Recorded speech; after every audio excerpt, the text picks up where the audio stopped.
El último interruptor bajó, y el ensordecedor rugido de las enormes máquinas de inyección de plástico se apagó para siempre. Los legendarios moldes de acero que alguna vez dieron forma a los sueños de millones de niños mexicanos terminaron arrojados a montones de chatarra oxidada, bendizos a precio de hierro viejo en los últimos días de agonía de la fábrica Plastimax. Miles de trabajadores salieron por las pesadas puertas de metal, con las manos vacías y el futuro destrozado. ¿Cómo es posible que todo haya terminado así? En su época de máximo esplendor, Plastimax no era solo una fábrica, era un imperio absoluto. Millones de juguetes salían de sus líneas de producción cada año, dominando por completo la infancia de toda una nación. Tener un juguete Plastimax era el máximo deseo de cualquier niño. La planta era una ciudad en sí misma, latiendo 24 horas al día, 7 días a la semana, dando sustento, orgullo y prosperidad a miles de familias. Pero hoy, ese gigante industrial yace en un silencio espeluznante, convertido en un esqueleto de concreto abandonado, donde miles de empleos estables se redujeron a cero. ¿Cómo se derrumba y se hace añicos un imperio juguetero tan colosal, originalmente respaldado por el rey de los juguetes de Estados Unidos? No fue una simple caída en las ventas, ni la falta de imaginación. Bienvenidos a la verdadera historia de Plastimax. Esto no es solo un nostálgico relato sobre soldados de plástico y autos a escala. Es el archivo confidencial de un sistema económico fracturado, la despiadada traición de las altas esferas corporativas y la tragedia de los miles de trabajadores que fueron olvidados en la oscuridad. A mediados del siglo XX, el mundo estaba cambiando a una velocidad vertiginosa.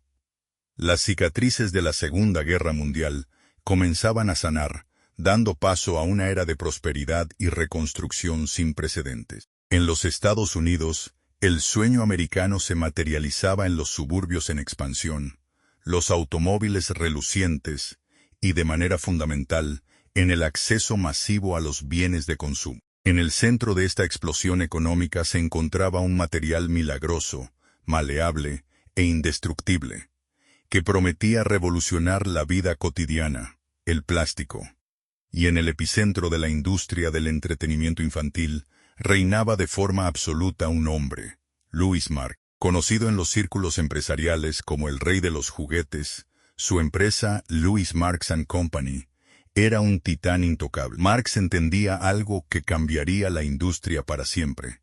Los niños no solo querían jugar con abstracciones, querían réplicas exactas y tangibles del mundo adulto, y la inyección de plástico permitía fabricarla de forma masiva, con detalles asombrosos y a un costo inigualable. Pero la visión de expansión de Marx no se detenía en las fronteras estadounidenses ni en la comodidad de sus plantas en Pensilvania. Al sur del río Bravo, México experimentaba su propia transformación radical, un periodo histórico luminoso conocido como el Milagro Mexicano. El país dejaba atrás de forma acelerada su pasado eminentemente agrícola para abrazar la industrialización con un fervor inusitado. El gobierno promovía políticas de sustitución de importaciones, cerrando las puertas a los productos extranjeros terminados para obligar y fomentar la producción nacional. Para un estratega implacable como Louis Marx, la ecuación comercial era simple y directa. Si no podía exportar sus miles de juguetes a México sin pagar aranceles exorbitantes, llevaría sus fábricas, sus máquinas y sus patentes directamente al corazón de la República Mexicana. Así, en la década de Morning-Chinchamnamui, germinó la semilla de lo que muy pronto se convertiría en un gigante indiscutible. Plastimax. La concepción de Plastimax no fue simplemente la apertura de una sucursal extranjera. Fue una declaración de intenciones, un símbolo palpable de la modernización industrial que barría a América Latina. Se eligió una ubicación estratégica, se adquirieron inmensas extensiones de terreno y se trazaron los planos para una instalación monstruosa que rivalizaría en escala y capacidad con las grandes fábricas de Ohio o Nueva York. Sin embargo, trasladar el núcleo de un imperio tecnológico al sur presentaba desafíos colosales. La tensión inicial, durante los meses de montaje, era palpable en el aire polvoriento de la construcción. Llegaron largas caravanas de camiones de carga pesada, transportando verdaderas bestias de acero.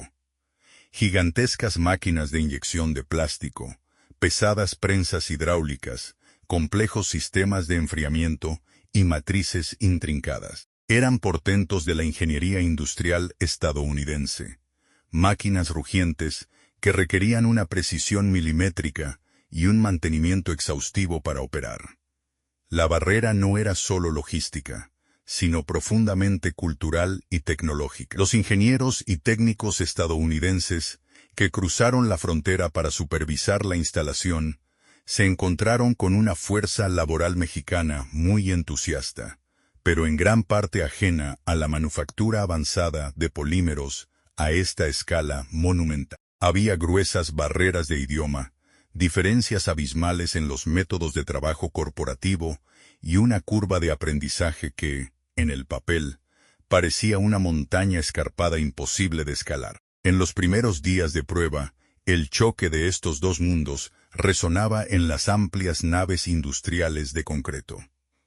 Los gruesos manuales de operación estaban estrictamente en inglés. Las máquinas operaban con tolerancias que no admitían el más mínimo error humano. Un solo grado de temperatura incorrecto en la cámara de inyección, o una fracción de segundo de desajuste en el cierre del molde de acero, resultaba en piezas horriblemente deformes, plástico quemado y tóxico, o, peor aún, costosos equipos averiados que detenían la producción por días. La frustración mutua amenazaba seriamente con descarrilar el multimillonario proyecto antes de que el primer juguete viable viera la luz. Pero fue exactamente en este crisol de presión donde ocurrió el primer verdadero milagro de Plastimarx. La fuerza laboral mexicana, compuesta por cientos de hombres y mujeres provenientes de oficios tradicionales o mecánicos empíricos, demostró una capacidad de adaptación, resiliencia y un ingenio asombrosos. Manos que quizás estaban acostumbradas a la artesanía local o al trabajo de taller automotriz, comenzaron a descifrar rápidamente el complejo lenguaje de los paneles de control. Lo que faltaba en entrenamiento formal corporativo se compensó abrumadoramente con una observación meticulosa y una ética de trabajo inquebrantable. Los operadores mexicanos no solo aprendieron a presionar los botones en la secuencia correcta, aprendieron a escuchar a las máquinas, empezaron a entender los profundos gemidos de la presión hidráulica, a calibrar visualmente las válvulas y a reconocer el olor exacto del polietileno al llegar a su punto perfecto de fusión.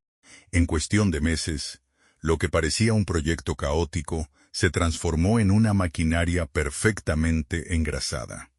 Las líneas de producción comenzaron a moverse al unísono con una velocidad vertiginosa. La sinfonía industrial, que caracterizaría a Plastimarx durante las siguientes décadas, había comenzado a tocar. El plástico crudo en pequeños gránulos entraba por los inmensos embudos cónicos, se derretía en las entrañas incandescentes de los cilindros y era inyectado a una presión aterradora en los legendarios moldes originales que la casa matriz había enviado desde Estados Unidos. Cuando las pesadas placas de metal se separaban con un chasquido hueco y rítmico, caían en cascada a las bandejas los primeros ejércitos de soldados, los primeros carritos de fricción, los primeros dinosaurios prehistóricos.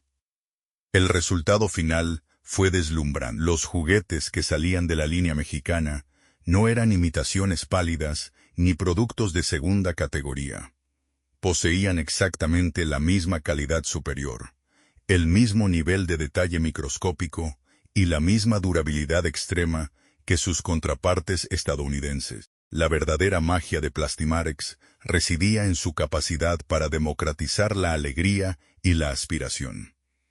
Antes de su llegada, un juguete de tan alta calidad y detalle era considerado un artículo de lujo importado y reservado estrictamente para unas pocas familias adineradas. De repente, gracias a la arrolladora eficiencia de la planta mexicana y su visión de producción en masa implacable, un mundo entero de fantasía, empaquetado en vibrantes cajas de cartón ilustradas, estaba al alcance de casi cualquier familia de clase media y trabajadora, desde las bulliciosas avenidas del Distrito Federal hasta los pueblos más remotos del país.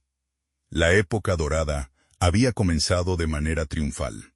Plastimax se erguía orgullosa en el paisaje, echando raíces profundas e irreversibles en el tejido social y económico mexicano. Ya no era considerada una simple sucursal más del imperio de Louis Marx. Se había convertido rápidamente en una entidad inmensa con alma propia, forjada por el sudor nocturno y el talento de sus miles de trabajadores locales. Las chimeneas de la planta humeaban día y noche. Los turnos se multiplicaban para satisfacer una demanda voraz e insaciable, y el rugido incesante de las máquinas de inyección se convirtió en el latido del corazón de una comunidad entera que florecía a su alrededor. El imperio estaba sólidamente cimentado, listo para elevarse hacia alturas de producción inimaginables, cegados por el éxito y sin saber que los pesados engranajes de la historia, en un futuro no tan lejano, comenzarían a girar lenta e inexorablemente en su contra. Durante las décadas de Morninchinchamsaumi y Morninchinchambeimi, Plastimax alcanzó su cenit absoluto. Ya no era simplemente una gran instalación manufacturera en el creciente cinturón industrial de México, se había transformado en el epicentro indiscutible de la imaginación infantil en toda América Latina. Caminar por las inmensas naves de la planta, durante esta época de máximo esplendor, era presenciar un espectáculo de coreografía industrial incesante y fascinante. El olor cálido, denso y ligeramente dulzón del polietileno y el poliestireno derretidos impregnaba cada rincón del inmenso complejo, una fragancia industrial, que para miles de familias mexicanas era el inconfundible aroma del sustento y la prosperidad. La fábrica operaba bajo una cadencia frenética, funcionando las 22 horas del día, los 7 días de la semana, dividida en 3 turnos que nunca dejaban que las máquinas se enfriaran. Las tolvas devoraban toneladas de pellets de plástico multicolor a un ritmo vertiginoso. De las fauces de las gigantescas inyectoras de acero caían, como cascadas interminables, cientos de miles de diminutos soldados de plástico verde, listos para librar batallas imaginarias en las alfombras y jardines de millones de hogares. El catálogo de productos que fluía de aquellas líneas de ensamblaje era asombrosamente vasto y detallado. Plastimax no solo producía figuras individuales. Su especialidad, heredada de la casa matriz estadounidense, eran los legendarios playsets o escenarios de juego. Cajas masivas y bellamente ilustradas que contenían mundos enteros. El icónico Fuerte Apache, con vaqueros e indios intrincadamente esculpidos. Las bases militares de Navarone con artillería móvil. Castillos medievales con puentes levadizos y caballeros en armadura. E impresionantes colecciones de dinosaurios prehistóricos que parecían haber saltado directamente de las páginas de una enciclopedia científica. A esto se sumaban las flotas de automóviles a escala, con robustos motores de fricción, que emitían un zumbido metálico característico al ser empujados contra el suelo. La magia de estas líneas de producción radicaba en una eficiencia tan perfeccionada que permitía empaquetar estos universos de alta complejidad a una velocidad asombrosa. Las bandas transportadoras llevaban las piezas hacia ejércitos de trabajadores y trabajadoras que ensamblaban, pintaban detalles a mano con precisión de cirujano y empacaban cada artículo en sus cajas de cartón litografiado. Las bodegas de almacenamiento de la fábrica eran auténticas catedrales repletas, hasta el techo con inventario listo para ser distribuido. Durante casi 20 años, Plastimax mantuvo un monopolio virtual sobre los deseos infantiles del país. Si era Navidad o el Día de los Reyes Magos, y había un regalo bajo el árbol o junto al zapato, las probabilidades dictaban casi con absoluta certeza que ese juguete llevaba el inconfundible logo circular de Plastimarks. Ese dominio absoluto del mercado se tradujo en una era dorada para la fuerza laboral de la compañía. Plastimarks no funcionaba únicamente como una fábrica, sino como una mini ciudad corporativa, un ecosistema cerrado que protegía y elevaba el nivel de vida de sus empleados. En un país donde la desigualdad económica era una realidad palpable, tener una plaza en Plastimarks era el equivalente a ganar la lotería laboral. La empresa ofrecía mucho más que salarios competitivos, proporcionaba un paraguas de seguridad social envidiable. Los trabajadores gozaban de prestaciones superiores a las de la ley, atención médica, generosos fondos de ahorro y acceso a tiendas de descuento interno. La vida social gravitaba en torno a la fábrica. Había ligas deportivas internas muy competitivas, torneos de fútbol y béisbol patrocinados por la empresa, y fiestas de fin de año monumentales, donde se regalaban los mejores juguetes de la línea de producción a los hijos de los obreros. Ser empleado de Plastimarks era un motivo de profundo orgullo.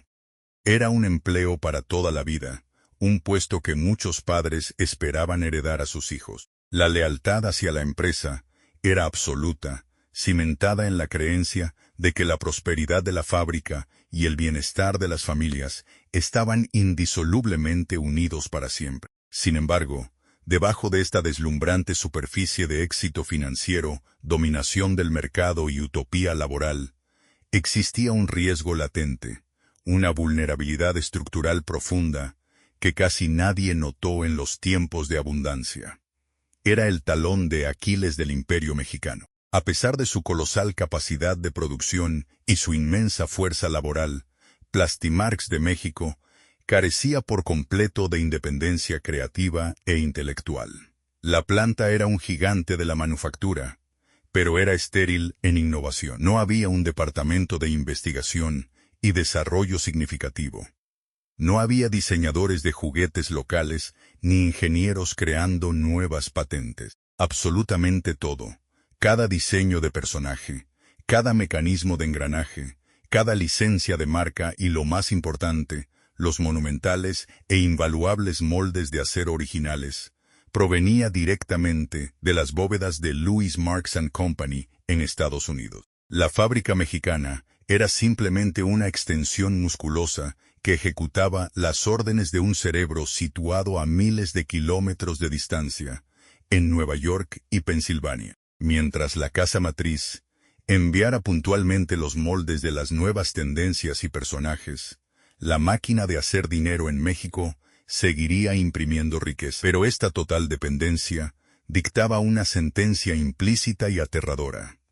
Si el flujo de ideas, licencias y matrices metálicas desde el norte se detenía por cualquier motivo, el gigante mexicano se quedaría paralizado, sin herramientas ni autonomía para crear un solo juguete nuevo. Y esa dependencia fatal estaba a punto de ser trágicamente puesta a prueba. En 1972, el imperio parecía invencible. En México, las líneas de ensamblaje de Plastimarks operaban a su máxima capacidad, ajenas a las tormentas corporativas que comenzaban a gestarse a miles de kilómetros de distancia. El fundador y patriarca absoluto, Louis Marks, había llegado a los 76 años. Con una salud en declive y sin un sucesor claro que poseyera su mismo instinto letal para el negocio de los juguetes, tomó una decisión que alteraría para siempre el destino de su inmensa creación.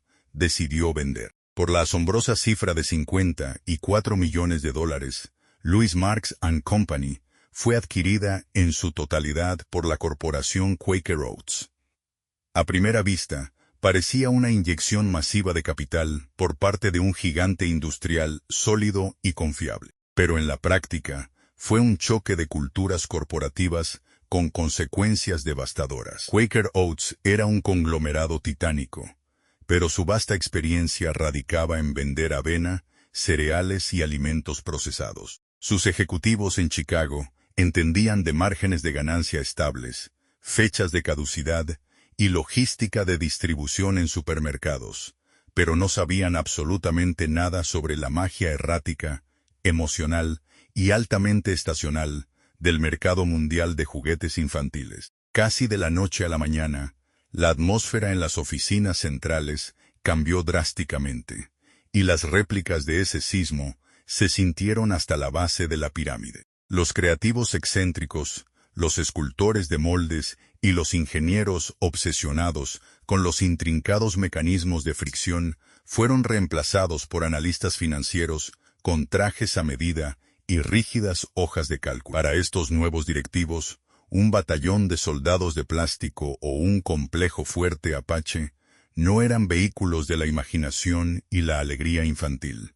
Eran simples unidades de inventario. Eran polímeros inyectados que debían generar un retorno de inversión trimestral específico, sin importar cómo se lograra.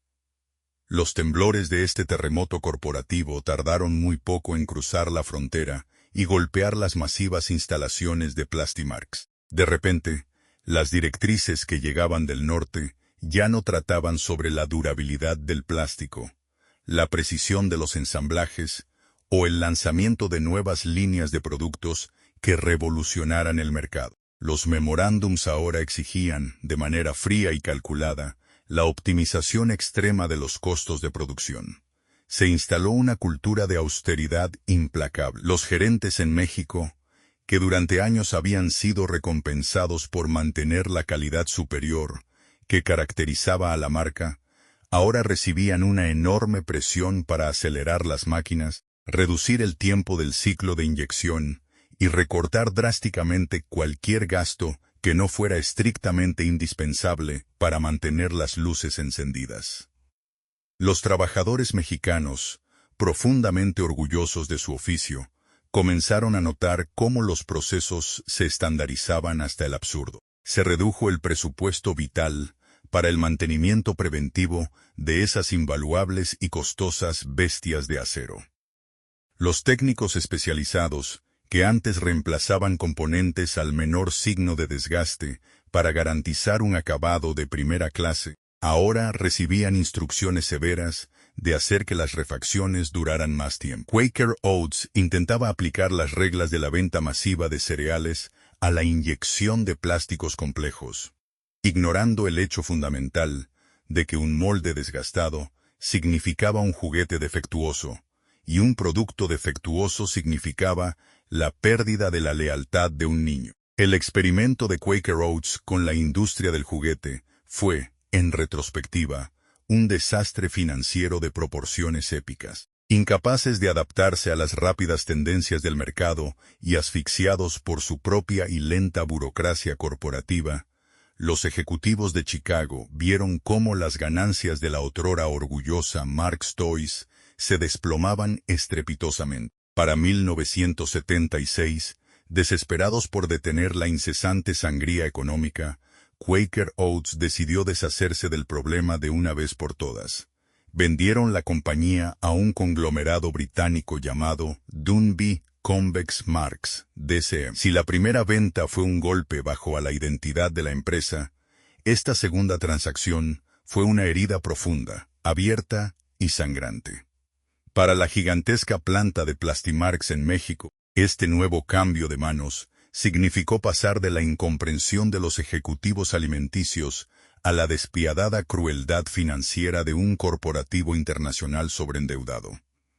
Dunby Convex Marks había adquirido el imperio estadounidense utilizando un apalancamiento masivo, asumiendo deudas asombrosas bajo la frágil premisa de que los mercados internacionales, especialmente el próspero mercado latinoamericano liderado por México, podrían sostener los abrumadores pagos de intereses a través de una producción masiva, continua y desesperadamente económica. La presión ejercida sobre las instalaciones mexicanas se volvió brutal, casi inhumana. Las órdenes que llegaban desde las oficinas en Londres y Nueva York eran claras e implacables. Plastimax debía convertirse en la gallina de los huevos de oro que pagara las deudas de todo el conglomerado global. se les exigió aumentar radicalmente el volumen de producción mensual, pero con una paradoja que los condenaba al fracaso. El presupuesto para investigación y desarrollo había sido aniquilado por completo. La fuente de vida de Plastimarx, los nuevos y relucientes moldes, las patentes innovadoras y las licencias de programas de televisión que mantenían a la marca fresca en la mente de los consumidores, se secó de forma abrupta y definitiva. La directiva internacional dictaminó que la fábrica mexicana debía arreglárselas exclusivamente con lo que ya tenía en sus almacenes. Se vieron obligados a relanzar, año tras año, las mismas figuras de acción envejecidas, los mismos carritos de fricción y los mismos fuertes, cambiando únicamente el diseño y los colores de las cajas de cartón en un intento cínico y desesperado por engañar al mercado. Los obreros y supervisores mexicanos se encontraban atrapados, como rehenes, en medio de esta locura corporativa. Con su habilidad técnica superior, continuaban ensamblando juguetes, pero la frustración y la moral baja infectaban las líneas de montaje. Estaban siendo forzados a inyectar plástico a alta presión en moldes de acero que ya presentaban serios signos de fatiga metálica. Las piezas comenzaron a salir con pequeñas pero notorias rebabas. Los ensamblajes ya no encajaban con la precisión milimétrica de la década anterior, y el polímero, en un afán ciego por reducir los costos de la materia prima, comenzó a perder su brillo y resistencia característicos. Plastimarx estaba siendo devorada desde adentro, por decisiones tomadas en salas de juntas transatlánticas por hombres de negocios que jamás habían pisado el suelo polvoriento de la fábrica, ni habían sostenido uno de sus juguetes con admiración.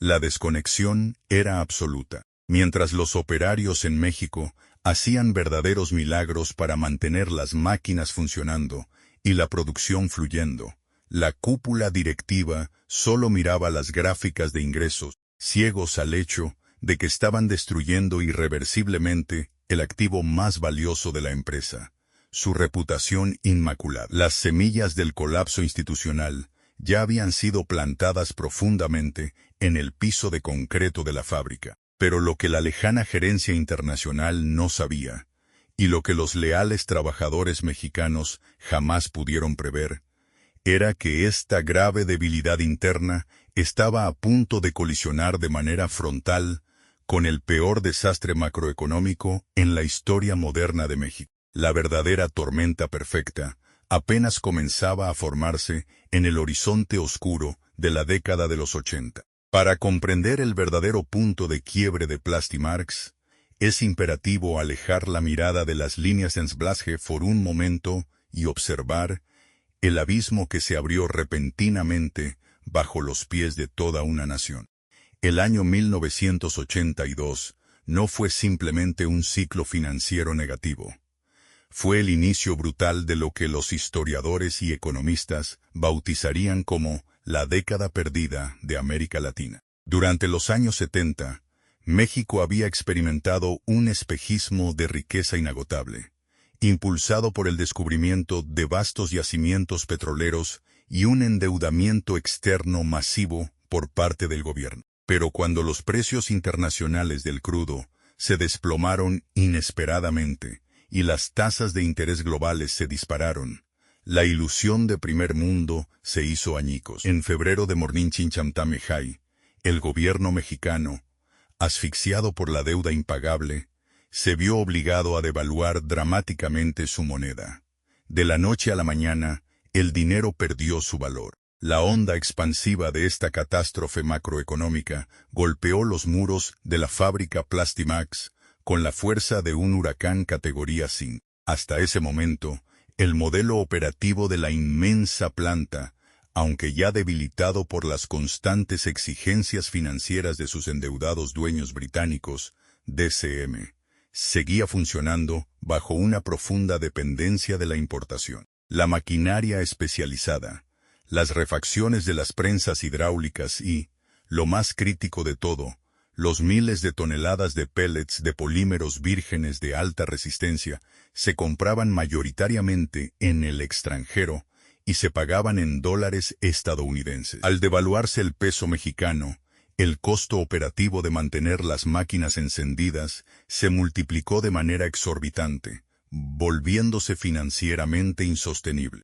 Cada saco de resina plástica que cruzaba la frontera representaba ahora una hemorragia de capital letal para una empresa que ya operaba con márgenes de ganancia sumamente ajustados. Pero la tragedia industrial era de doble filo. Al otro lado de la ecuación comercial, el mercado consumidor de Plastimax, compuesto en su abrumadora mayoría por la creciente clase media y trabajadora mexicana, estaba siendo económicamente devastado. La hiperinflación comenzó a devorar los salarios a una velocidad aterradora. El poder adquisitivo de las familias se evaporó casi en tiempo real.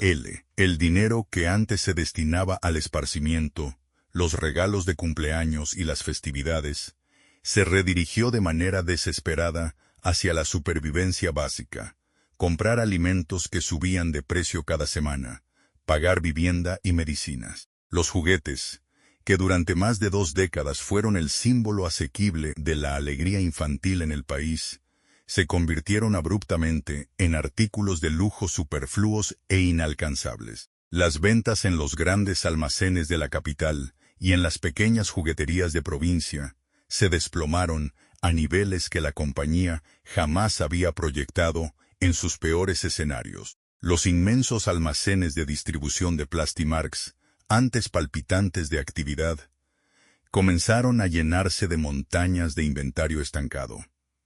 Un cementerio silencioso de cajas de cartón apiladas hasta el techo que nadie podía permitirse comprar. Atrapados en esta tormenta perfecta de costos de producción estratosféricos y ventas hundidas en el abismo, los directivos de la planta se enfrentaron a un callejón sin salida, sin posibilidad de rescate, por parte de una matriz internacional que libraba su propia batalla contra la bancarrota. Tomaron la decisión más perjudicial de su historia corporativa. Si la crisis económica de 1982 fue el golpe externo que desestabilizó al gigante, el sacrificio de la calidad fue el veneno interno que aceleró su putrefacción. Acorralados por la obligación ineludible de reducir los costos de manufactura a cualquier precio para evitar el cierre inmediato, los administradores ordenaron un cambio drástico, silencioso y letal en las especificaciones de los materiales. El polietileno virgen de primera categoría, reconocido durante años por su flexibilidad, resistencia extrema y capacidad para retener colores brillantes, fue sustituido por resinas de segunda mano, plásticos reciclados de procedencia dudosa y mezclas químicas mucho más baratas, pero profundamente inestables. Los efectos de esta política de austeridad en el piso de producción fueron inmediatos y profundamente desmoralizantes para los experimentados obreros de la fábrica. Las máquinas inyectoras, diseñadas y calibradas meticulosamente para procesar polímeros puros y homogéneos, comenzaron a atascarse con mayor frecuencia debido a las impurezas de los nuevos materiales económicos.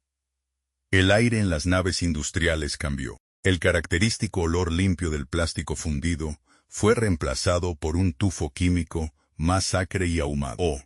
Pero la verdadera tragedia se materializó en el final de la línea de ensamblaje. Los juguetes que comenzaron a salir de las bandas transportadoras en los meses más duros de la crisis eran caricaturas grotescas de lo que alguna vez representó la marca Plastimax. Los colores antes vibrantes y saturados se volvieron opacos, deslavados y con horribles vetas irregulares. Peor aún, la integridad estructural de los juguetes colapsó por completo. El nuevo plástico barato era excesivamente rígido, frágil y quebradizo. Las piezas ensambladas ya no soportaban el juego natural de un niño. Los elaborados mecanismos de fricción interna se trababan o se rompían al primer uso. Las ruedas de los automóviles se desprendían de sus ejes de plástico endeble. Las figuras de acción, antes famosas por sobrevivir a generaciones de hermanos, se partían en astillas afiladas con una simple caída al suelo. La rebaba, Ese exceso de plástico en las costuras de los moldes que antes se limaba y eliminaba con orgullo artesanal, ahora se dejaba intacta para ahorrar segundos vitales en el ciclo de producción, dándoles a los juguetes un aspecto tosco, descuidado y barato. Esta dramática caída en la manufactura destruyó de un plumazo el último pilar que sostenía al imperio, la confianza absoluta del consumidor. En medio de la severa crisis económica, los padres de familia hacían sacrificios monumentales para poder comprar un juguete en Navidad, cuando ese preciado regalo, que había costado una fracción dolorosa de su salario devaluado, se rompía en pedazos el mismo día en que se sacaba de la caja.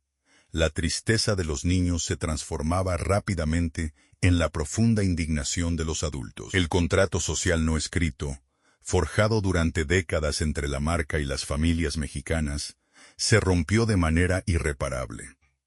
Plastimarx, el antiguo estándar de oro de la industria juguetera, se convirtió de pronto en sinónimo de fragilidad, engaño y mala calidad. Los miles de trabajadores de la fábrica fueron testigos dolorosos y mudos de este suicidio corporativo paulatino. Aquellos operarios que habían dedicado sus vidas a perfeccionar su oficio sentían una profunda vergüenza al tener que empacar en cajas de cartón juguetes que sabían perfectamente que eran defectuosos.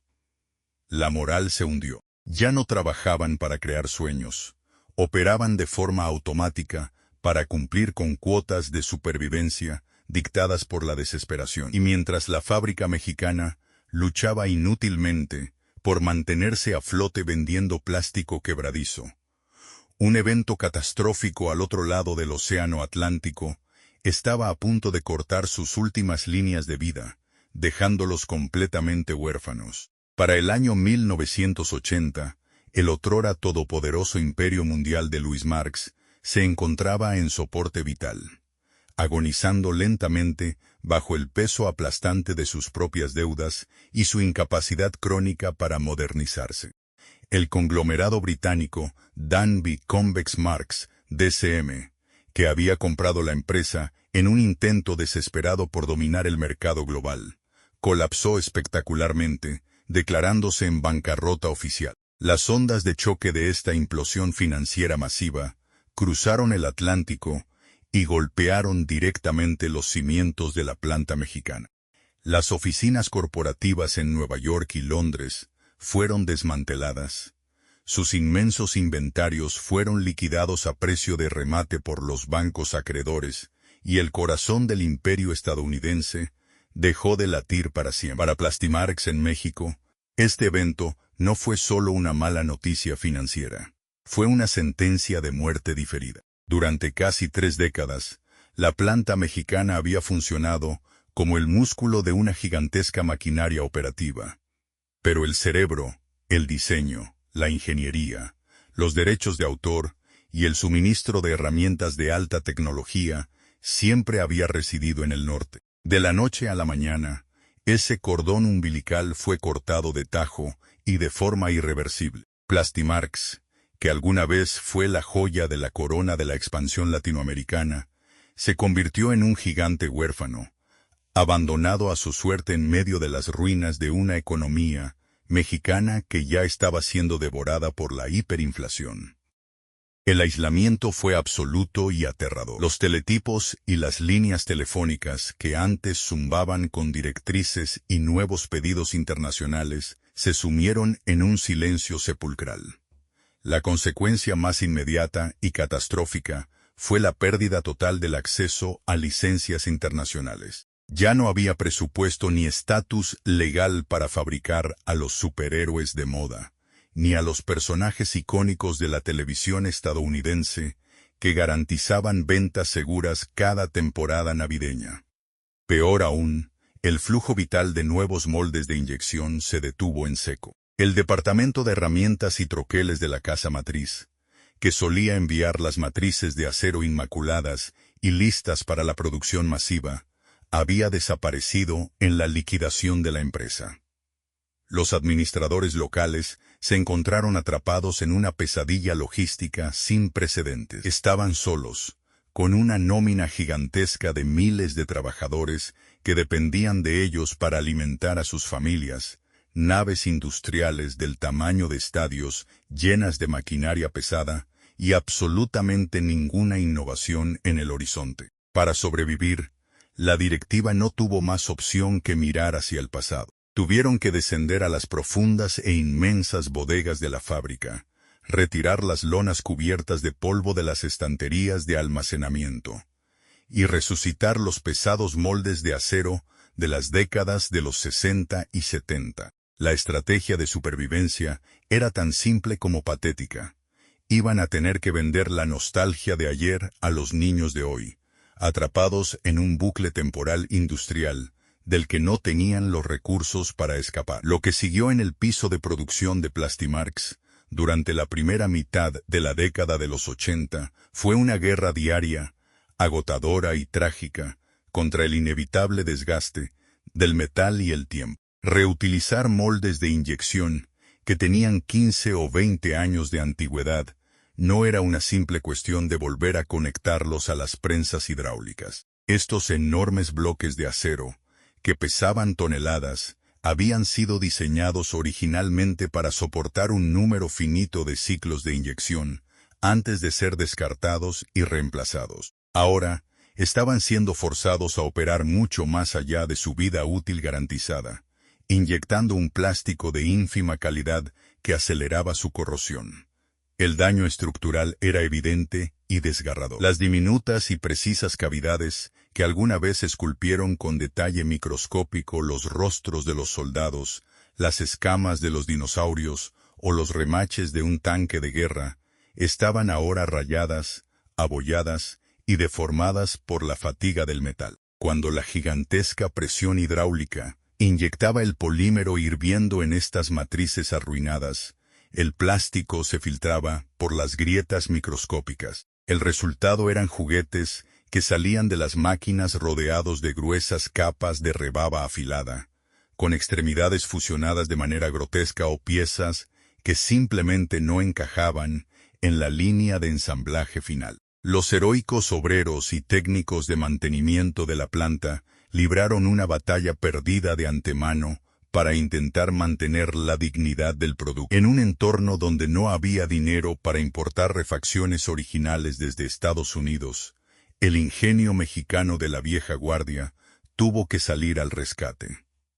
Los mecánicos canibalizaban partes de las inyectoras descompuestas para mantener funcionando a un puñado de máquinas sobrevivientes. Soldaban fisuras en los moldes con técnicas improvisadas, pulían a mano las cavidades rayadas, tratando de recuperar 1 milímetro de precisión, y ajustaban la presión de las válvulas basándose únicamente en el oído y la experiencia de décadas. Estaban realizando verdaderos milagros de ingeniería inversa con alambre, cinta adhesiva y pura voluntad humana. Pero el esfuerzo físico y mental era abrumador. Ver cómo su amada fábrica, antes un símbolo de progreso y perfección absoluta, se transformaba lentamente en un taller de reparaciones gigante y desesperado, destruyó el espíritu de la fuerza laboral. Los empleados más antiguos, aquellos que recordaban con lágrimas en los ojos la época dorada en que los productos de Plastimax eran la envidia de toda América Latina, ahora tenían que empacar juguetes deformes que sabían que causarían profunda decepción. La fábrica se había convertido en un zombi corporativo. Seguía moviéndose, las chimeneas seguían humeando y el ruido ensordecedor de la maquinaria aún llenaba las naves industriales. Pero el alma innovadora y el estándar de excelencia estaban completamente muertos. Aislados del mundo, ahogados por la economía nacional y ensamblando fantasmas del pasado con plástico quebradizo, Plastimax de México solo estaba ganando tiempo, ignorando que el verdugo definitivo ya estaba redactando un tratado comercial que los borraría del mapa. A principios de la década de Mornin Chinchamchinme, el paisaje económico mundial estaba cambiando a un ritmo frenético, impulsado por una globalización implacable. México, después de sufrir los estragos de la hiperinflación y el estancamiento durante la década perdida, buscaba desesperadamente modernizarse y atraer inversión extranjera masiva. El gobierno mexicano tomó una decisión histórica que alteraría el destino de miles de industrias nacionales. Abandonar el antiguo modelo proteccionista que había mantenido cerradas las fronteras durante décadas y abrir sus mercados al comercio internacional sin restricciones.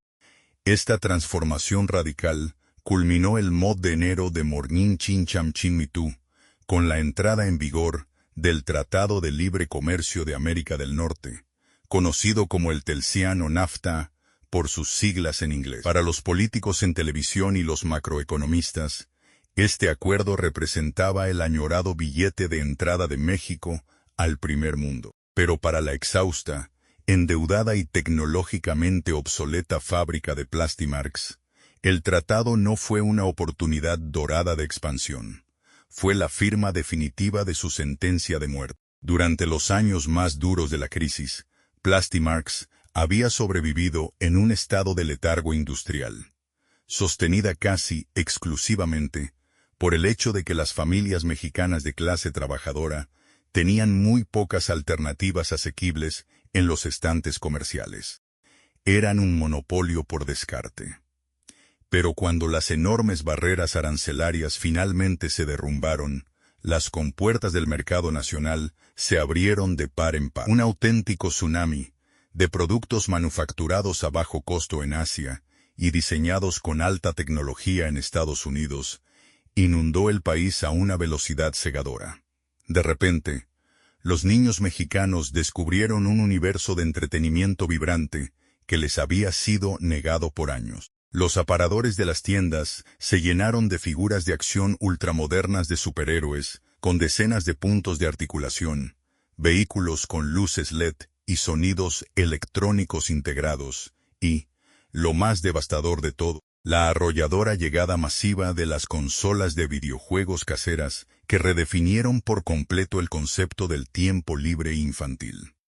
Frente a esta espectacular invasión de diseño de vanguardia y microchips, la oferta de Plastimarx quedó instantáneamente petrificada, expuesta bajo las luces de neón comerciales como una reliquia arqueológica de una era ya olvidada. Sus pesados carritos de fricción hechos con plástico reciclado opaco, propensos a romperse al primer impacto, y sus soldados rígidos, inyectados en matrices de acero desgastadas de los años 70, no tenían absolutamente ninguna posibilidad de competir. Los juguetes que alguna vez fueron el pináculo del orgullo de la industria nacional, ahora se veían toscos, primitivos y aburridos a los ojos de una nueva generación de consumidores deslumbrados por la brillante modernidad internacional. La principal ventaja competitiva que Plastimarx tuvo alguna vez, la producción masiva local para un mercado cautivo y protegido, se había evaporado literalmente de la noche a la mañana, arrastrada por los vientos del libre mercado. El impacto de este cambio sísmico en las preferencias del consumidor fue rápido y despiadado en el ámbito comercial. Las grandes cadenas de tiendas departamentales, los inmensos supermercados y los distribuidores mayoristas, los mismos clientes corporativos que durante más de 20 años habían suplicado a Plastimarx por mayores cuotas de inventario para satisfacer la altísima demanda navideña, comenzaron a darles la espalda con una frialdad corporativa escalofriante. Los gerentes de compras, con la vista puesta estrictamente en maximizar sus ganancias por metro cuadrado, cancelaron de manera abrupta y masiva los contratos históricos con la fábrica mexicana. Necesitaban liberar urgentemente ese valioso espacio en sus estanterías para exhibir los relucientes juguetes asiáticos de importación y las consolas de origen japonés que los niños ahora exigían a gritos. Atrapada en la tremenda inercia de su propia maquinaria pesada y dirigida por una administración local que no supo cómo reaccionar ante el cataclismo aduanero, la fábrica cometió un error logístico y financiero verdaderamente fatal. Continuó produciendo a un ritmo que ya no correspondía a su realidad. Las gigantescas inyectoras industriales siguieron escupiendo miles de juguetes defectuosos y completamente obsoletos todos los días, operando bajo la ingenua o desesperada esperanza de que la tormenta pasaría o de que su mercado tradicional eventualmente regresaría a ellos por simple nostalgia y lealtad a la marca. Pero en el implacable mundo del retail moderno, la lealtad no existe frente a la obsolescencia. El resultado físico de esta ceguera administrativa fue desolador. Las inmensas bodegas de la planta de Plastimax, que en su época de gloria fueron centros de distribución palpitantes, donde flotas de camiones hacían fila día y noche para cargar mercancía recién horneada, se transformaron velozmente en tumbas industriales silenciosas. Montañas interminables de cajas de cartón con el inconfundible logo circular, llenas de productos que absolutamente nadie quería comprar, se apilaron hasta rozar las vigas del techo de las oscuras naves de almacenamiento. Millones de pesos en materias primas químicas, cientos de miles de kilovatios de energía eléctrica y, lo más trágico, incontables horas de arduo trabajo humano, estaban ahora permanentemente congelados en un inventario inútil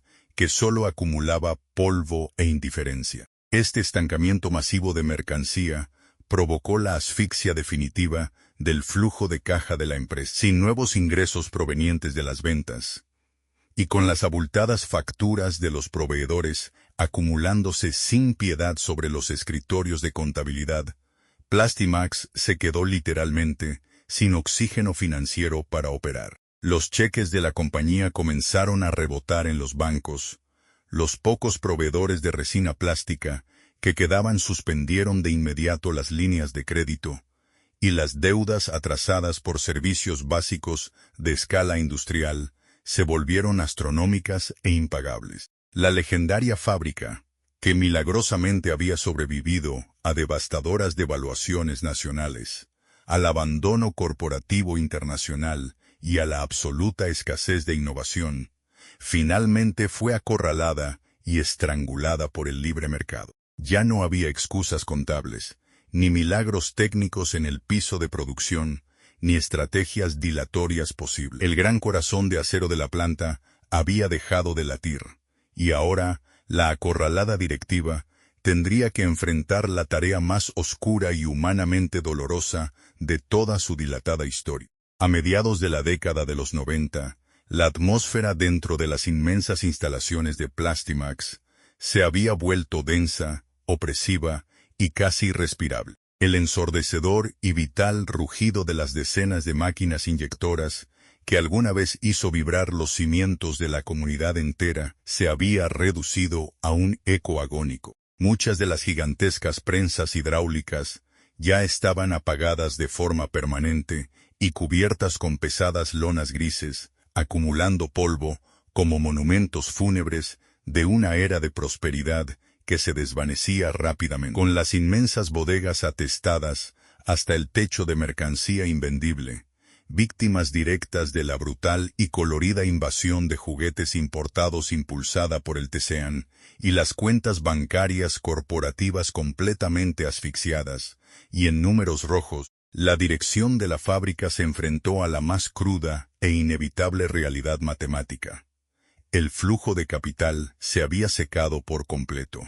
Ya no había dinero para adquirir las preciadas resinas plásticas, ni para liquidar la exorbitante factura eléctrica industrial, ni muchísimo menos para sostener la colosal y experimentada nómina que había sido el orgullo absoluto de la empresa durante más de 3 décadas. Atrapados en una espiral de deudas y en un intento desesperado, aunque sumamente tardío, por evitar la quiebra total, los directivos tomaron la decisión más oscura y devastadora de toda su historia administrativa: ejecutar una purga masiva e implacable de personal. Las largas y temidas listas de despidos no se redactaron con el cuidado, el respeto o la gratitud que merecían los años de lealtad absoluta, sino con la fría, cortante y calculada urgencia de un barco que se hunde irremediablemente y necesita soltar lastre humano para flotar un día más. Una mañana particularmente gris y fría,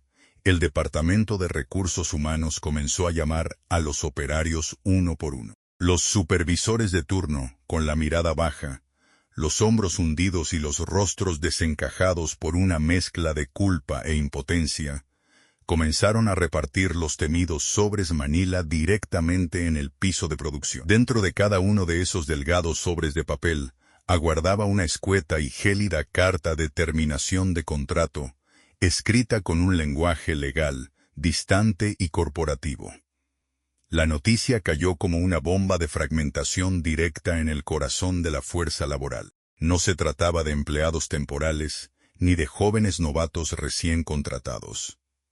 Las personas que estaban recibiendo estas fatales notificaciones de despido eran verdaderos veteranos que habían entregado los mejores, más fuertes y más lúcidos años de su juventud a la compañía. Eran hombres y mujeres con las manos callosas que sumaban 20, 25 o hasta 30 años de antigüedad ininterrumpida. Operarios expertos que conocían el sonido exacto y la falla potencial de cada válvula hidráulica con los ojos cerrados. Mujeres que habían detallado y pintado a mano millones de diminutas figuras con una paciencia infinita. Y mecánicos brillantes que habían hecho milagros diarios, improvisando soluciones para mantener vivas las ruinosas matrices de acero.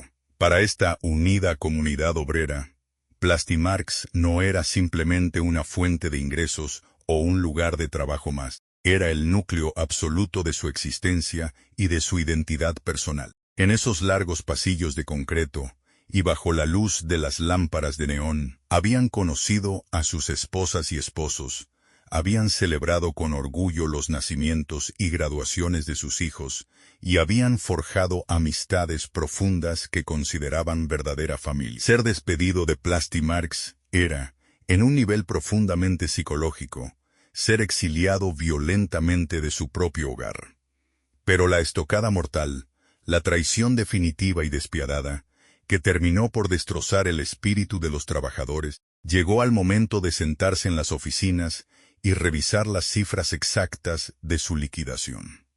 De acuerdo con las estrictas y protectoras leyes laborales mexicanas, esas largas décadas de servicio ininterrumpido debían garantizar una compensación financiera sustancial y digna, un salvavidas económico robusto que les permitiera sobrevivir a ellos y a sus familias, mientras buscaban un nuevo empleo en un país devastado por crisis económicas recurrentes. Sin embargo, los cheques impresos que les arrojaban sobre la mesa eran ridículamente bajos, representando en la inmensa mayoría de los casos apenas un miserable 20 o 30% de lo que legal y moralmente les correspondía. La gerencia, escudándose cobardemente detrás de los fríos e impenetrables estatutos de la insolvencia corporativa, argumentó que la empresa estaba técnicamente en quiebra y que simplemente no existían los fondos líquidos en ningún banco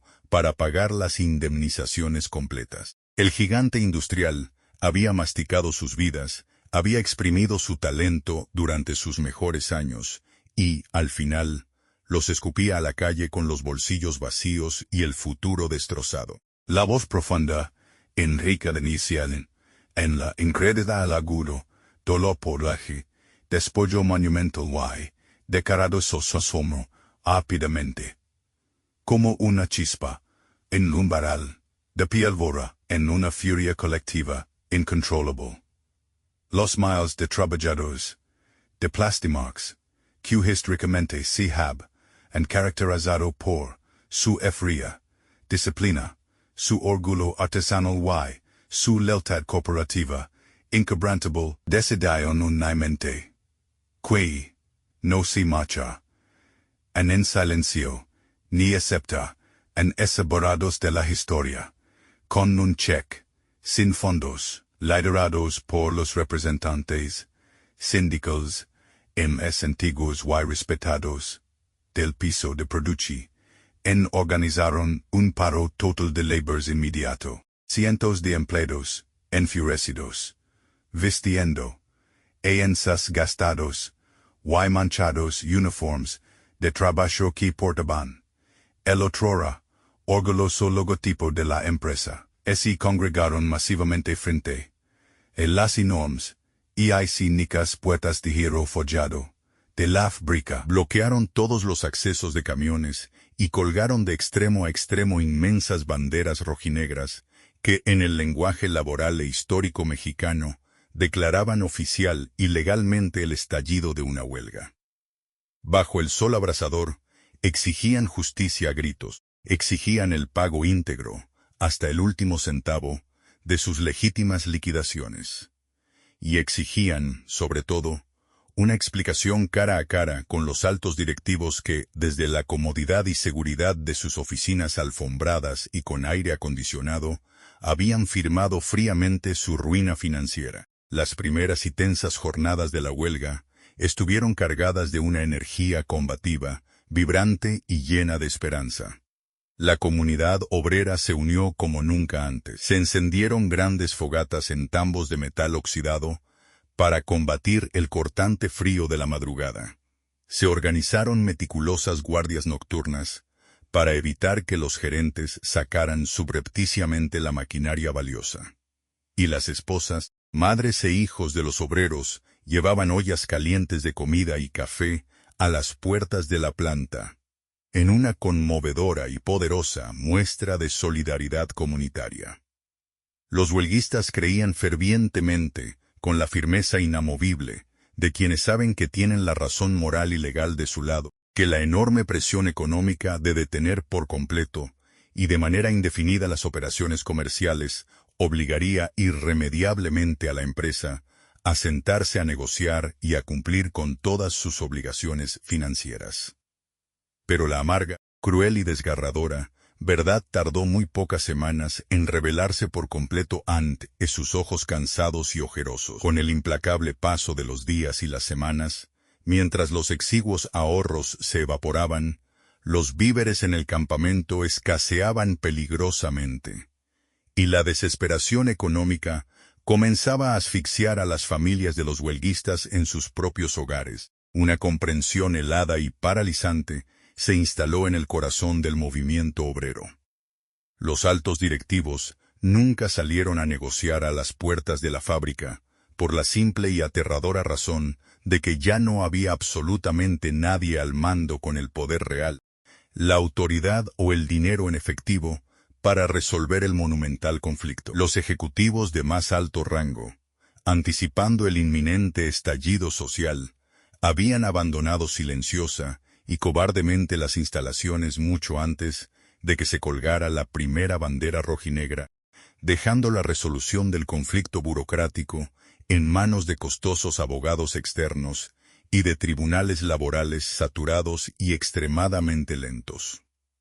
En ese momento crítico, los trabajadores se dieron cuenta de su verdadera tragedia. Con lágrimas de profunda impotencia y rabia resbalando por sus rostros endurecidos por el sol y el trabajo, comprendieron que estaban librando una guerra exhaustiva contra un fantasma corporativo.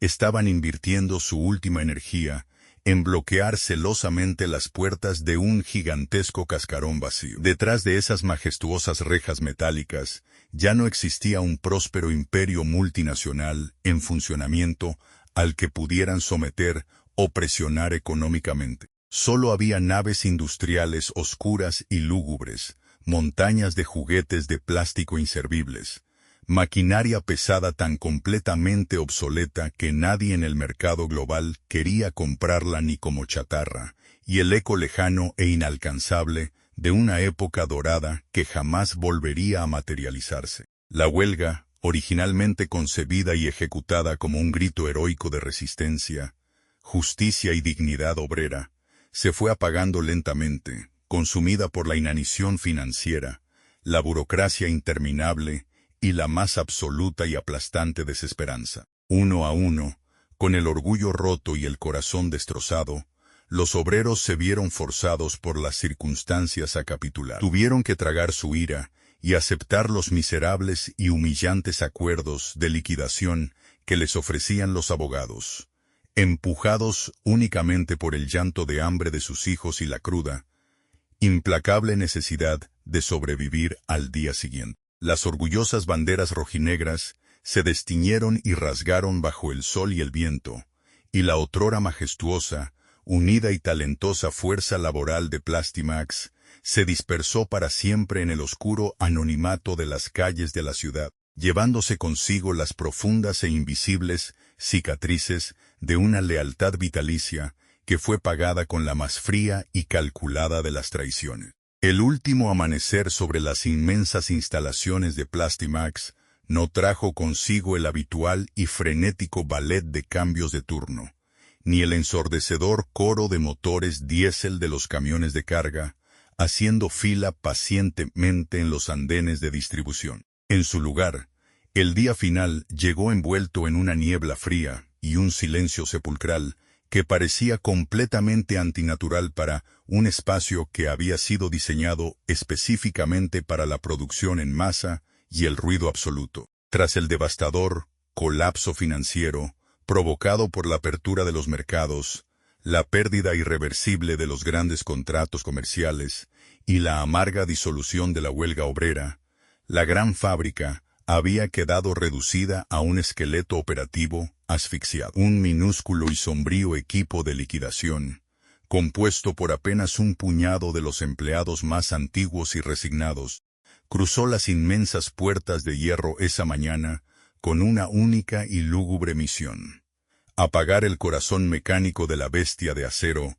para siempre y preparar el inmenso cadáver corporativo para su desmembramiento final. Caminar por las inmensas naves industriales durante esas últimas 24 horas era una experiencia profundamente desoladora, una sensación muy similar a recorrer las inmensas ruinas de una civilización perdida que aún conservaba un rastro del calor físico de sus habitantes. Las instalaciones, que alguna vez albergaron a miles de trabajadores operando en 3 turnos ininterrumpidos, y donde la intensa iluminación de las lámparas de neón brillaba con la fuerza del mediodía perpetuo, ahora estaban sumidas en una penumbra fantasmal. Solo un par de líneas de inyección permanecían encendidas en el inmenso mar de concreto, operando no para cumplir con un pedido comercial lucrativo, sino con el patético y triste propósito de purgar las tolvas gigantes y vaciar los últimos remanentes de resina plástica barata que quedaban en el fondo del inventario. El característico olor a polietileno fundido, ese aroma industrial denso, dulce y acre, que para toda una generación de obreros significó el sagrado sustento en su mesa y el futuro prometedor de sus hijos, flotaba en el aire estancado por última vez, mezclándose lenta e inexorablemente con el olor a polvo y a metal frío que comenzaba a apoderarse de cada rincón del lugar. Las últimas piezas en caer de los inmensos moldes no fueron ensambladas ni empaquetadas con el cuidado meticuloso y el orgullo artesanal de antaño. Eran figuras plásticas amorfas, carritos incompletos sin ruedas y frágiles soldados con gruesas y afiladas rebabas que cayeron torpemente en cajas de cartón sin ningún tipo de logotipo, destinadas a ser rematadas a granel en mercados informales o, muy probablemente, a ser simplemente desechadas en un vertedero. Y entonces, cuando la última gota de plástico se solidificó, llegó el momento crítico que todos temían profundamente, pero sabían que era estadísticamente inevitable.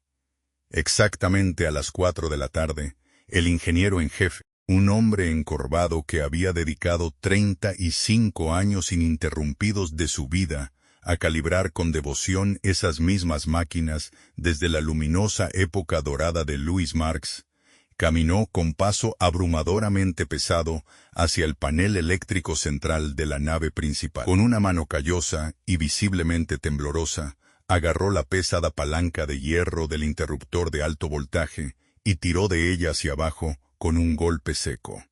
El efecto fue inmediato, visceral y abrumador. Un zumbido eléctrico descendente, profundo y gutural, resonó en los confines de toda la fábrica mientras los inmensos motores de las prensas hidráulicas perdían energía vital. El rítmico chasquido de los pesados metales, chocando entre sí, se detuvo en seco. Los enormes sistemas de enfriamiento por agua sisearon de forma agónica por última vez, liberando una nube de vapor caliente que se disipó rápidamente en las oscuras vigas del techo de lámina, y luego no quedó absolutamente nada. El ensordecedor rugido industrial, que había fungido como el latido constante y reconfortante de toda la comunidad durante más de 4 décadas, fue reemplazado de golpe por un silencio absoluto, denso, opresivo y asfixiante. Para los pocos trabajadores presentes, ese silencio repentino no trajo una sensación de paz ni de descanso. Fue un evento sensorial extremadamente violento. El ruido ensordecedor del fin de una era, el eco vacío de miles de empleos seguros y sueños familiares evaporados para siempre en el aire frío de la tarde. Pero la verdadera tragedia histórica, la profanación final e imperdonable de la memoria institucional de la empresa, ocurrió de manera silenciosa en los oscuros días inmediatamente posteriores al apagón. Para intentar saldar una fracción ridículamente microscópica de las abrumadoras deudas bancarias acumuladas, los fríos liquidadores financieros ordenaron la venta inmediata de característicos físicos tangibles. Los invaluables moldes de inyección de acero inoxidable, las legendarias matrices metálicas que habían esculpido con precisión milimétrica los fuertes apaches, los dinosaurios prehistóricos y los ejércitos enteros que poblaron la infancia de México y que representaban el alma misma y el ADN histórico irreemplazable de Plastimax, no fueron tratados como artefactos de importancia cultural o reliquias de la ingeniería industrial. Fueron arrancados brutalmente de sus soportes mecánicos, arrastrados por grúas pesadas sin el más mínimo cuidado y arrojados sin contemplaciones a las cajas de camiones de carga oxidados. Fueron pesados en básculas industriales y vendidos estrictamente por tonelada, a un precio miserable de chatarra, para ser fundidos en hornos siderúrgicos y convertidos en vigas de construcción genéricas o latas de aluminio. La vasta imaginación de toda una nación mexicana fue literal y trágicamente enviada al deshuesadero. Finalmente, el último eslabón de la cadena de eventos se cerró en el inmenso patio delantero. Los exhaustos obreros de liquidación recogieron sus escasas pertenencias personales de los casilleros metálicos ya vacíos, apagaron las linternas de mano y caminaron por última vez a través del inmenso patio de maniobras, donde la maleza ya comenzaba a abrirse paso agresivamente entre el asfalto agrietado. Al cruzar el umbral hacia la calle exterior, las imponentes y pesadas puertas principales de reja metálica, aquellas mismas puertas majestuosas, por donde alguna vez todos entraron con el pecho inflado de orgullo para su primer día de trabajo, se cerraron a sus espaldas con un lúgubre y prolongado chirrido metálico. Una gruesa cadena de acero endurecido y un pesado candado de seguridad corporativa sellaron de forma irrevocable el destino de las instalaciones.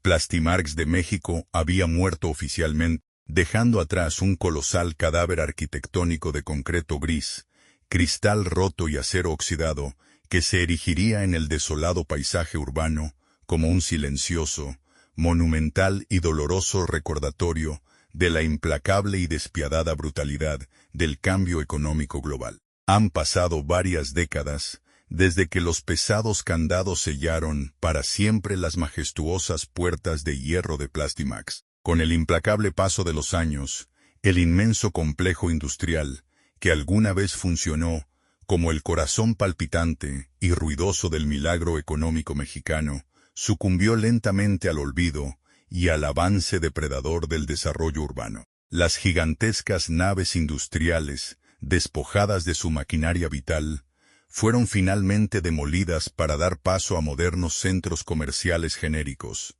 monótonos edificios de oficinas y almacenes de logística automatizada. La huella física de aquel coloso manufacturero fue borrada casi por completo de la faz de la ciudad, como si esas intensas décadas de ruido ensordecedor, sudor obrero y prosperidad comunitaria jamás hubieran existido. Para los fríos analistas macroeconómicos, la historia de Plastimarx quedó reducida a una simple nota al pie de página.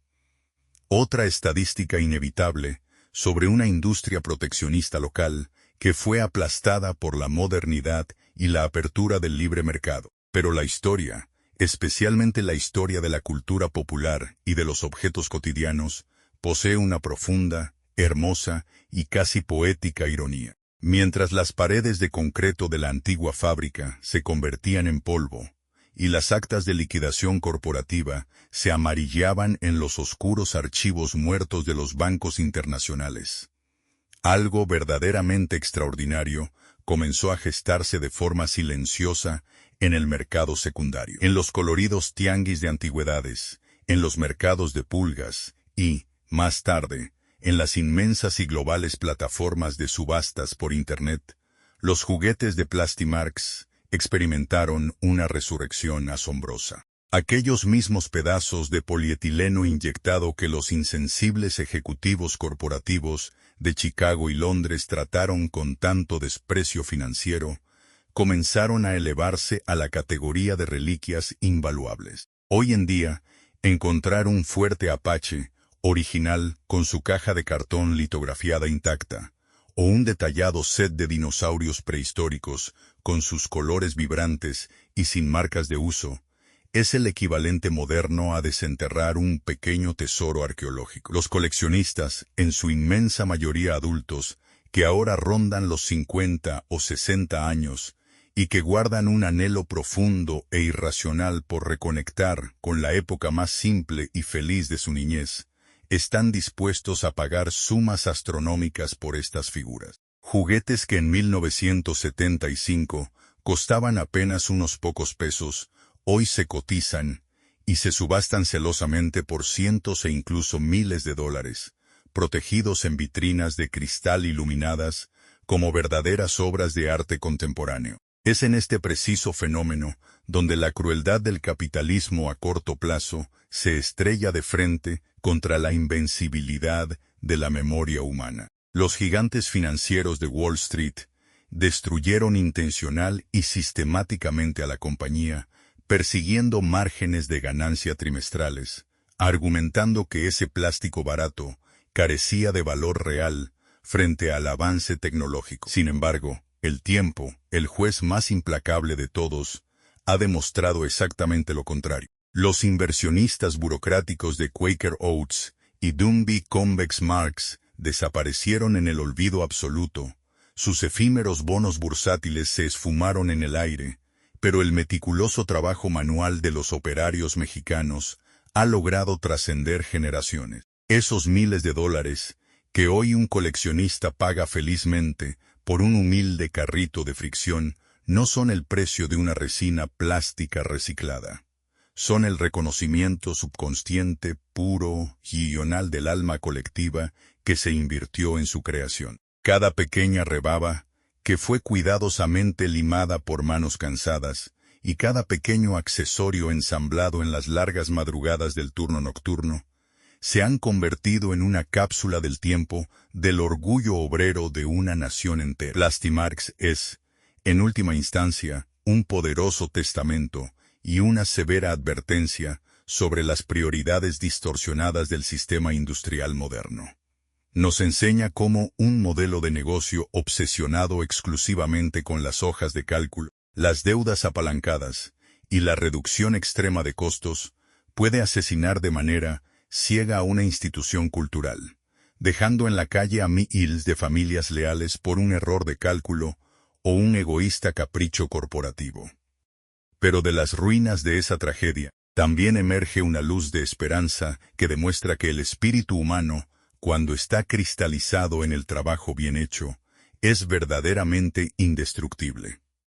La fábrica física murió de inanición financiera, estrangulada por decisiones lejanas, pero su verdadero legado, forjado a miles de grados centígrados en pesados moldes de acero, resultó ser más fuerte que cualquier crisis económica. Los gigantescos hornos de inyección pueden llevar décadas fríos, desmantelados y convertidos en chatarra. Pero la magia innegable de Plastimax vuelve a latir con fuerza cada vez que alguien sostiene uno de esos juguetes en la palma de su mano, recordando que hubo un tiempo, no hace mucho, en que los sueños de millones de niños fueron fabricados con absoluta devoción por orgullosas manos mexicanas. La historia de Plastimax, en un océano que la década de uno, brica de juguetes, abandonada, y es un espejo implacable que refleja los inmensos peligros de un sistema económico y industrial donde los enmeros, en una joya de cielo rica de ley se le que lo tienen mucho. Más peso que el sudor de miles de trabajo. Adores y la dignidad de un producto.